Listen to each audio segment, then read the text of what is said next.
क्या आपने कभी सोचा है कि मरे हुए इंसान को रस्सियों से बांधने की जरूरत क्यों पड़ती है? क्या उसे भाग जाने का डर है, या इसके पीछे कोई ऐसी गहरी सच्चाई छुपी है जिससे हम आज तक अनजान हैं? जरा उस दृश्य को याद कीजिए। एक सफेद कफन में लिपटा हुआ शरीर, 4 लोग उसे अपने कंधों पर उठाए हुए, सामने रास्ता, पीछे रोते बिलखते लोग, और बीच में वह इंसान जो कभी इसी भीड़ का हिस्सा हुआ करता था। लेकिन क्या आपने कभी उस सफेद कफन के नीचे छिपी उस सच्चाई को ध्यान से देखा है, जिसे हम रोज देखते हैं लेकिन समझते नहीं? अगर आप गौर करें तो पाएंगे कि मरने के बाद इंसान के शरीर को सिर्फ ढका नहीं जाता, बल्कि उसे रस्सियों से बहुत कसकर बांधा जाता है। हाथों को, पैरों को, कमर को, और सबसे ज्यादा ध्यान दिया जाता है पैरों के दोनों अंगूठों पर, जिन्हें एक दूसरे से बहुत मजबूती से बांध दिया जाता है। यह कोई हल्की फुल्की गांठ नहीं होती, यह कसकर बांधा जाता है जैसे कोई कीमती चीज है जिसे खुलने नहीं देना। और यहीं से दिमाग में पहला सवाल पैदा होता है। वह इंसान अब मर चुका है, वह हिल नहीं सकता, वह भाग नहीं सकता, वह किसी का विरोध नहीं कर सकता, वह किसी को नुकसान नहीं पहुंचा सकता, वह बस एक डेड बॉडी है। फिर उसे इस तरह बांधने की क्या जरूरत है? क्या यह सिर्फ उसे गिरने से बचाने के लिए है, या इसके पीछे कोई ऐसा गहरा कारण छिपा है जिसे हम जानना नहीं चाहते? यहीं से गरुड़ पुराण का डरावना और रहस्यमय संसार शुरू होता है। गरुड़ पुराण कोई साधारण धार्मिक ग्रंथ नहीं है। यह कोई पूजा पाठ की किताब नहीं है जिसे सुबह शाम पढ़कर हम खुद को पुण्यात्मा समझ लें। गरुड़ पुराण एक चेतावनी है, एक ऐसा ग्रंथ जो इंसान को उसकी सीमाएं दिखाता है, जो यह बताता है कि मृत्यु कोई एक सेकंड में खत्म हो जाने वाली घटना नहीं है। यह एक लंबी प्रक्रिया है, एक ऐसा सफर जो शरीर के छूटने से शुरू होता है लेकिन आत्मा के लिए बहुत बाद में खत्म होता है। जिस पल डॉक्टर कह देता है I am sorry, he is no more, हमारे लिए वही पल सब कुछ खत्म कर देता है। परिवार टूट जाता है, रिश्तेदार रोने लगते हैं, घर में सन्नाटा छा जाता है। लेकिन गरुड़ पुराण कहता है कि उस पल खेल खत्म नहीं होता, बल्कि उसी पल खेल शुरू होता है। जब प्राण शरीर को छोड़ते हैं तो शरीर उसी समय निर्जीव हो जाता है। मेडिकल साइंस इसे कोशिकाओं की मृत्यु कहता है। दिल रुक जाता है, दिमाग काम करना बंद कर देता है, ऑक्सीजन सप्लाई खत्म हो जाती है। लेकिन आध्यात्मिक दृष्टि से देखें तो उस कमरे का माहौल अचानक बदल जाता है। गरुड़ पुराण में बताया गया है कि मरने के तुरंत बाद आत्मा को यह एहसास ही नहीं होता कि वह मर चुकी है। यह बात सुनने में अजीब लग सकती है, लेकिन इसे ऐसे समझिए जैसे आप किसी बहुत गहरे सपने में हों। एक ऐसा सपना जिसमें सब कुछ असली लगता है। जब आत्मा शरीर से बाहर निकलती है तो उसे लगता है कि वह सो रही है या बेहोश है। वह अपने ही शरीर को बिस्तर पर पड़ा हुआ देखती है, वह अपने परिवार वालों को रोते हुए देखती है, वह अपनी पत्नी को, अपने बच्चों को, अपने माता पिता को पुकारती है। वह कहती है मैं यहीं हूं, मैं जिंदा हूं, तुम उस शरीर को देखकर क्यों रो रहे हो? लेकिन यही सबसे बड़ा झटका होता है। उसकी आवाज कोई नहीं सुनता। वह किसी को छूने की कोशिश करती है, लेकिन उसका हाथ हवा के आर पार निकल जाता है। वह चिल्लाती है, गुस्सा करती है, परेशान होती है, लेकिन कुछ भी नहीं बदलता। और उसी पल उसे एहसास होता है कि उसका इस दुनिया से कनेक्शन टूट चुका है। वह अब इस शरीर की मालिक नहीं रही। और दोस्तों, यहीं से असली खतरा शुरू होता है। गरुड़ पुराण कहता है कि मृत्यु के बाद के पहले कुछ घंटे आत्मा के लिए सबसे खतरनाक होते हैं। यह वह समय होता है जब आत्मा सबसे ज्यादा मोह में फंसी होती है। जिस घर में उसने पूरी जिंदगी बिताई, जिस शरीर को उसने सालों तक संवारा, खिलाया पिलाया, सजाया, उसी को वह इतनी आसानी से कैसे छोड़ दे? आत्मा कंफ्यूज हो जाती है। उसे लगता है कि अगर वह दोबारा उस शरीर में प्रवेश कर जाए तो शायद सब ठीक हो जाए, शायद वह फिर से सांस लेने लगे, शायद वह वापस आ सके। यही वह कारण है जिसकी वजह से शव को तुरंत बांधा जाता है। यह बांधना सिर्फ एक रस्म नहीं है, यह एक संदेश है। शरीर और आत्मा के बीच आखिरी दरवाजा बंद करने का तरीका है। अब सवाल उठता है कि शरीर को तो कहीं से भी बांधा जा सकता था। हाथों से बांध देते, कमर से बांध देते, गर्दन से बांध देते, लेकिन पैरों के अंगूठों को ही क्यों बांधा जाता है? इसके पीछे गरुड़ पुराण और योग विज्ञान का एक बहुत गहरा संबंध है। योग शास्त्र कहता है कि हमारे शरीर में हजारों नाड़ियां होती हैं, जिनमें प्राण ऊर्जा का प्रवाह होता है। इन नाड़ियों का एक सर्किट पैरों से शुरू होकर सिर तक जाता है और फिर वापस पैरों तक लौटता है। जब इंसान जीवित होता है तो यह ऊर्जा संतुलित रहती है, लेकिन मृत्यु के बाद यह ऊर्जा बिखरने लगती है। इसके बावजूद शरीर में कुछ समय तक बची खुची ऊर्जा मौजूद रहती है। पैरों के अंगूठों को बांधना दरअसल उस ऊर्जा सर्किट को तोड़ने जैसा है। यह एक तरह का एनर्जी लॉक है। पुराने समय के आर्षि मुनि यह जानते थे कि अगर पैरों को खुला छोड़ दिया जाए तो आत्मा को अपने पुराने शरीर में वापस लौटने का रास्ता मिल सकता है। अंगूठों को बांधकर प्रतीकात्मक और ऊर्जा के स्तर पर आत्मा को यह संदेश दिया जाता है कि यह शरीर अब उसका नहीं रहा। अब यह दरवाजा हमेशा के लिए बंद हो चुका है। लेकिन बात सिर्फ आत्मा तक ही सीमित नहीं है। गरुड़ पुराण इससे भी ज्यादा डरावनी बात करता है।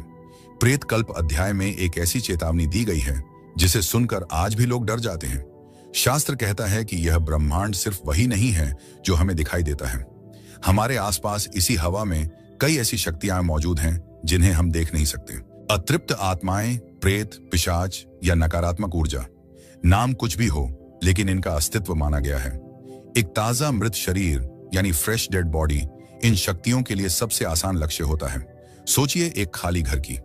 अगर किसी आलीशान घर का मालिक अचानक घर छोड़कर चला जाए और दरवाजा खुला छोड़ दे तो क्या होगा? कोई भी अंदर घुस सकता है। ठीक यही स्थिति एक मृत शरीर की होती है।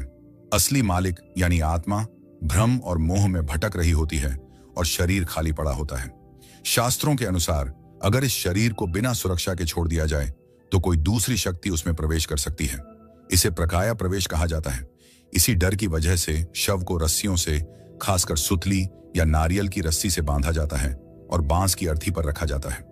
बांस को शास्त्रों में शुद्ध और रक्षक माना गया है। यह सब मिलकर एक तरह का सुरक्षा कवच बनाते हैं ताकि अंतिम संस्कार तक वह शरीर सुरक्षित रहे। अब अगर हम थोड़ी देर के लिए गरुड़ पुराण को एक तरफ रख दें और विज्ञान की भाषा में सोचें तो भी शव को बांधने के पीछे ठोस कारण मिलते हैं। मृत्यु के कुछ घंटों बाद शरीर में एक प्रक्रिया शुरू होती है जिसे रिगर मोर्टिस कहा जाता है। इसमें मांसपेशियां अकड़ जाती हैं और शरीर सख्त होने लगता है। पुराने जमाने में जब शव वाहन नहीं होते थे तब लोग शव को कंधों पर उठाकर मीलों दूर श्मशान तक ले जाते थे। रास्ते उबड़ खाबड़ होते थे। अगर शरीर को कसकर बांधा न जाए तो हाथ या पैर अजीब तरीके से बाहर निकल सकते थे या झटकों की वजह से शव गिर भी सकता था। यह न सिर्फ डरावना होता बल्कि मृत व्यक्ति का अपमान भी माना जाता। इसके अलावा मरने के बाद शरीर के अंदर बैक्टीरिया काम शुरू कर देते हैं। गैसें बनने लगती हैं। कई बार इन गैसों के दबाव से शरीर में अचानक हल्की हरकत हो जाती है। अगर शव बंधा ना हो और यात्रा के बीच में ऐसा हो जाए तो सोचिए लोगों पर क्या बीतेगी। रस्सियां इन अनैच्छिक हरकतों को काबू में रखती हैं और भय को फैलने से रोकती हैं। जब शव को रस्सियों में बांधकर बांस की अर्थी पर रखा जाता है तब कहानी सिर्फ घर के अंदर तक सीमित नहीं रहती। अब वह शरीर घर की चारदीवारी से बाहर निकलने वाला होता है और गरुड़ पुराण के अनुसार जैसे ही शव घर से बाहर निकलता है वैसे ही आत्मा की स्थिति और भी ज्यादा अस्थिर हो जाती है। घर वह जगह है जहां आत्मा ने सबसे ज्यादा समय बिताया होता है। वही दीवारें, वही छत, वही दरवाजे, वही आंगन। इसलिए जैसे ही शव बाहर ले जाया जाता है आत्मा का मोह टूटने लगता है, लेकिन पूरी तरह नहीं। यही वजह है कि शव यात्रा से जुड़ी हर छोटी सी रस्म को बहुत सोच समझकर बनाया गया है। आपने देखा होगा कि जब शव को घर से बाहर निकाला जाता है तो दरवाजे पर उसे कुछ पल के लिए रोका जाता है। कई जगहों पर शव को चौखट से टच कराया जाता है, कहीं कहीं पीछे की तरफ से निकाला जाता है। यह सब सिर्फ परंपरा नहीं है। गरुड़ पुराण कहता है कि आत्मा को यह एहसास दिलाना जरूरी होता है कि अब वह इस घर की मालिक नहीं रही। यह उसका आखिरी स्पर्श है, आखिरी विदाई है। इसके बाद घर के दरवाजे बंद कर दिए जाते हैं ताकि आत्मा वापस अंदर प्रवेश न कर सके। यही कारण है कि शव निकलने के बाद कई लोग तुरंत घर में झाड़ू लगाते हैं, पानी छिड़कते हैं और दीप जलाते हैं। यह सिर्फ सफाई नहीं बल्कि एक मानसिक और आध्यात्मिक कटोनफ है। अब शुरू होती है शव यात्रा। 4 लोग अर्थी को कंधे पर उठाते हैं और आगे आगे राम नाम सत्य है का उच्चारण एक होता है। यह सिर्फ नारा नहीं है, यह आत्मा के लिए एक रिमाइंडर है। बार बार यह शब्द सुनकर आत्मा को बताया जाता है कि अब सच केवल राम नाम है, बाकी सब छूट चुका है। गरुड़ पुराण कहता है कि आत्मा यह सब सुनती है लेकिन वह स्वीकार नहीं करना चाहती। वह बार बार पीछे मुड़कर अपने घर, अपने परिवार, अपनी दुनिया को देखने की कोशिश करती है। यही वजह है कि शव यात्रा में पीछे मुड़कर देखने से मना किया जाता है। बहुत लोग सोचते हैं कि यह सिर्फ डराने के लिए कहा जाता है, लेकिन शास्त्रों के अनुसार अगर कोई व्यक्ति बार बार पीछे मुड़कर देखता है तो आत्मा को यह संकेत मिलता है कि अभी भी उसका इस दुनिया से रिश्ता बाकी है। इससे आत्मा का मोह और गहरा हो जाता है और उसकी आगे की यात्रा कठिन हो जाती है। इसी कारण से घर के सदस्य भी शव यात्रा के दौरान बहुत संयम में रहते हैं। जोर जोर से रोना, चीखना, चिल्लाना भी कई जगहों पर मना किया जाता है क्योंकि इससे आत्मा और ज्यादा उलझ जाती है। शव यात्रा के दौरान एक और चीज होती है जिसे हम अक्सर नजरअंदाज कर देते हैं। रास्ते में सिक्के, अनाज, लाई या मुरमुरे फेंके जाते हैं। आमतौर पर हम इसे दान मानते हैं। हमें लगता है कि यह गरीबों के लिए है, लेकिन गरुड़ पुराण और तंत्र शास्त्र इसे अलग नजरिए से देखते हैं। इनके अनुसार जब एक ताजा मृत शरीर सड़क से गुजरता है तो वह एक तरह का चुंबक बन जाता है। श्मशान की ऊर्जा, मृत्यु की गंध और टूटते हुए प्राणों का असर आसपास की नकारात्मक शक्तियों को आकर्षित करता है। यह सिक्के और अनाज दरअसल उन शक्तियों के लिए ध्यान भटकाने का साधन होते हैं, ताकि वे उन चीजों में उलझ जाएं और शव को नुकसान न पहुंचा सकें। अब बात आती है दिशा की। दिशा का रहस्य गरुड़ पुराण में बहुत गहराई से समझाया गया है। जब तक शव घर में रहता है, उसका सिर आमतौर पर उत्तर या पूर्व दिशा की ओर रखा जाता है। ये वही दिशाएं हैं जिन्हें जीवन और शुभता से जोड़ा जाता है। लेकिन जैसे ही शव यात्रा शुरू होती है, स्थिति बदल जाती है। शव को इस तरह रखा जाता है कि उसका सिर श्मशान की दिशा में हो और पैर घर की तरफ। यह दिखाता है कि अब उसका रास्ता बदल चुका है। लेकिन कहानी यहीं खत्म नहीं होती। शव यात्रा के बीच में एक स्थान आता है जहां अर्थी को कुछ देर के लिए जमीन पर रखा जाता है। इसे कई जगह विश्राम या अधमार्ग कहा जाता है। यहीं पर एक बहुत अजीब लेकिन महत्वपूर्ण काम किया जाता है। शव की दिशा पूरी तरह पलट दी जाती है। अब सिर घर की तरफ और पैर श्मशान की तरफ कर दिए जाते हैं। यह क्यों किया जाता है? गरुड़ पुराण कहता है कि आत्मा अभी भी भ्रम में होती है। उसे लगता है कि शायद वह वापस लौट सकती है। दिशा बदलकर उसे साफ संकेत दिया जाता है कि अब वापसी का रास्ता बंद है। यह आत्मा के मोह को तोड़ने की आखिरी कोशिश होती है। अब यहां से कहानी और भी ज्यादा गंभीर हो जाती है। पंचक का विषय सामने आता है। बहुत लोग पंचक का नाम सुनते ही डर जाते हैं, लेकिन बहुत कम लोग जानते हैं कि इसका शव से क्या संबंध है। ज्योतिष शास्त्र के अनुसार जब चंद्रमा कुछ विशेष नक्षत्रों में होता है तो उस समय को पंचक कहा जाता है। गरुड़ पुराण में कहा गया है कि पंचक काल में हुई मृत्यु बहुत संवेदनशील मानी जाती है। मान्यता है कि अगर पंचक में मरे व्यक्ति का अंतिम संस्कार बिना विशेष नियमों के किया गया तो वह अकेला नहीं जाता। इसी डर की वजह से पंचक में मरने वाले व्यक्ति के साथ 5 प्रतीकात्मक पुतले बनाए जाते हैं। ये पुतले आटे, बेसन या कुश से बनाए जाते हैं। उन्हें भी कफन पहनाया जाता है, उन्हें भी रस्सियों से बांधा जाता है और फिर शव के साथ उनका भी दाह संस्कार किया जाता है। यह एक तरह का भ्रम रचने का तरीका माना जाता है, ताकि मृत्यु की ऊर्जा वहीं समाप्त हो जाए और आगे न बढ़े। यह अंधविश्वास लगे या न लगे, लेकिन सदियों से इसे उसी गंभीरता से निभाया जाता रहा है। अब शव यात्रा श्मशान के द्वार पर पहुंचती है। यहां से माहौल पूरी तरह बदल जाता है। गरुड़ पुराण के अनुसार श्मशान भूमि शिव का क्षेत्र है। यहां किसी भी प्रकार का झूठ, दिखावा या भ्रम काम नहीं करता। श्मशान वह जगह है जहां हर इंसान बराबर हो जाता है। राजा हो या भिखारी, अंत सबका एक जैसा होता है। जैसे ही शव श्मशान में प्रवेश करता है, आत्मा को यह एहसास और गहरा हो जाता है कि अब सब कुछ बदल चुका है। यहीं पर एक महत्वपूर्ण काम किया जाता है। जिन रस्सियों ने पूरे रास्ते शरीर को बांध कर रखा था, उन्हें धीरे धीरे खोल दिया जाता है। हर गांठ को ध्यान से खोला जाता है। यह प्रतीक है कि अब शरीर को किसी सुरक्षा की जरूरत नहीं है। अब उसे पंच तत्वों में विलीन होना है। गरुड़ पुराण साफ कहता है कि अग्नि संस्कार के समय शरीर पर कोई बंधन नहीं होना चाहिए, क्योंकि बंधन आत्मा को भी बांध सकता है। श्मशान की जमीन पर कदम रखते ही माहौल अपने आप बदल जाता है। यहां शब्द भारी हो जाते हैं। हवा में एक अजीब सी गंध घुली होती है और इंसान का दिमाग अपने आप शांत होने लगता है। गरुड़ पुराण कहता है कि श्मशान कोई साधारण जगह नहीं है। यह वह क्षेत्र है जहां जीवन और मृत्यु आमने सामने खड़े होते हैं। यहां झूठ टिक नहीं पाता, यहां दिखावा काम नहीं करता और यहां अहंकार अपने आप टूट जाता है। जैसे ही शव को चिता के पास लाया जाता है, आत्मा के भीतर आखिरी उम्मीद भी धीरे धीरे टूटने लगती है। उसे अब साफ दिखने लगता है कि वापसी संभव नहीं है। चिता तैयार की जाती है। लकड़ियों को विशेष क्रम में सजाया जाता है। नीचे मोटी लकड़ियां, ऊपर पतली लकड़ियां, ताकि आग धीरे धीरे और पूरी तरह शरीर को अपने भीतर समा ले। यह व्यवस्था भी सिर्फ सुविधा के लिए नहीं है। गरुड़ पुराण में अग्नि को सबसे शुद्ध तत्व माना गया है। अग्नि वह माध्यम है जो शरीर को पंच तत्वों में लौटाने का काम करती है। जैसे ही शव को चिता पर लिटाया जाता है, घर का सबसे नजदीकी व्यक्ति, आमतौर पर बड़ा बेटा या मुखाग्नि देने वाला, एक पल के लिए ठहरता है। यह ठहराव भी एक रस्म है। यह आखिरी क्षण होता है जब जीवित और मृत के बीच कोई संबंध बचा होता है। इसी समय शव पर बंधी हुई रस्सियों को पूरी तरह खोल दिया जाता है। जो रस्सियां रास्ते भर सुरक्षा थीं, अब वही बंधन बन सकती थीं। गरुड़ पुराण साफ कहता है कि अग्नि संस्कार के समय शरीर पर कोई भी गांठ, कोई भी बंधन नहीं होना चाहिए। अगर शरीर बंधा रह गया तो आत्मा भी अपने अगले लोक में बंधन का अनुभव करती है।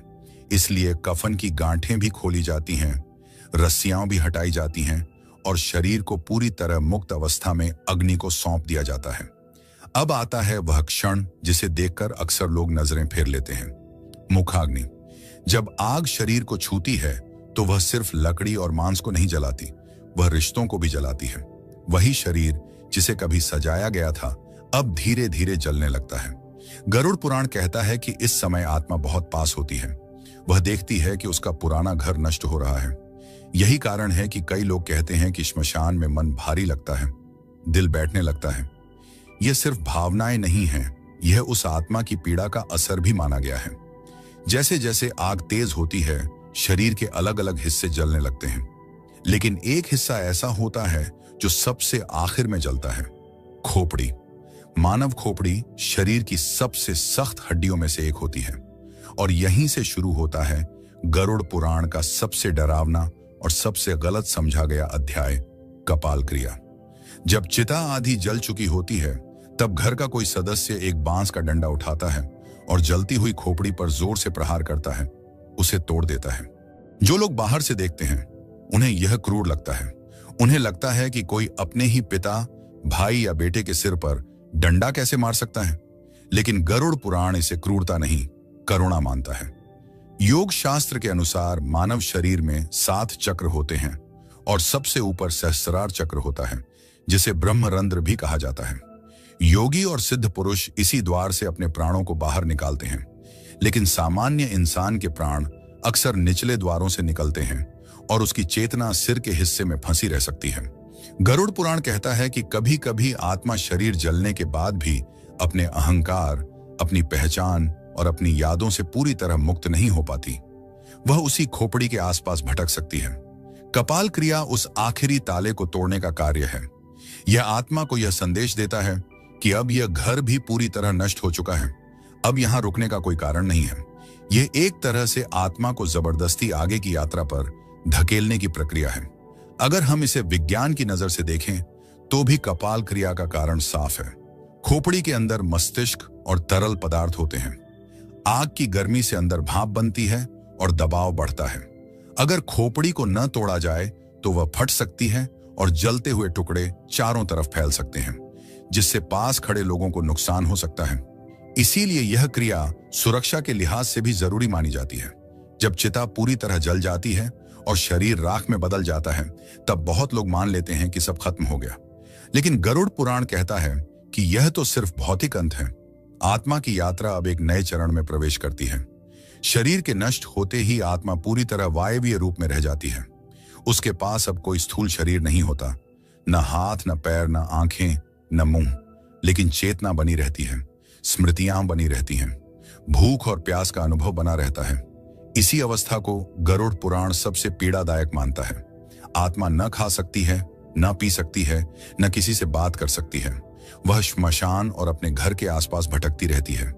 यही कारण है कि मृत्यु के बाद घर में कुछ दिनों तक दीप जलाया जाता है, मंत्र पढ़े जाते हैं और गरुड़ पुराण का पाठ किया जाता है। यह सब आत्मा को दिशा देने के लिए किया जाता है ताकि वह भ्रम में न भटके। अब यहीं से शुरू होती है 13 दिनों की प्रक्रिया, जिसे बहुत लोग सिर्फ रस्म समझ लेते हैं, लेकिन गरुड़ पुराण के अनुसार यही वे दिन होते हैं जब आत्मा को नया सूक्ष्म शरीर मिलता है। बिना इस शरीर के आत्मा आगे की यात्रा नहीं कर सकती। यही कारण है कि पिंडदान को इतना महत्वपूर्ण माना गया है। हर दिन दिया जाने वाला पिंड सिर्फ खाना नहीं है, बल्कि वह आत्मा के नए शरीर का एक हिस्सा बनता है। मित्रों, गरुड़ पुराण हमें डराने के लिए नहीं लिखा गया, बल्कि हमें तैयार करने के लिए लिखा गया है, ताकि जब वह दिन आए तो हम अंधेरे में न भटके, बल्कि सच को पहचान सकें। आज हम जिन रस्मों को अंधविश्वास कहते हैं, हो सकता है वे हमारे पूर्वजों की बनाई हुई सबसे गहरी मनोवैज्ञानिक सुरक्षा हों, क्योंकि मृत्यु अंत नहीं है, यह सिर्फ दिशा बदलने का नाम है। और याद रखिए, जो इंसान जीते जी मोह में फंसा रहता है, उसे मरने के बाद रस्सियों की जरूरत पड़ती है, लेकिन जो जीते जी सच को समझ ले, उसे कोई बांध नहीं सकता, न इस दुनिया में न उस दुनिया में। अगर आपको यह वीडियो सोचने पर मजबूर कर गया हो तो इसे लाइक कीजिए, शेयर कीजिए और चैनल को सब्सक्राइब कीजिए। जय श्री हरि।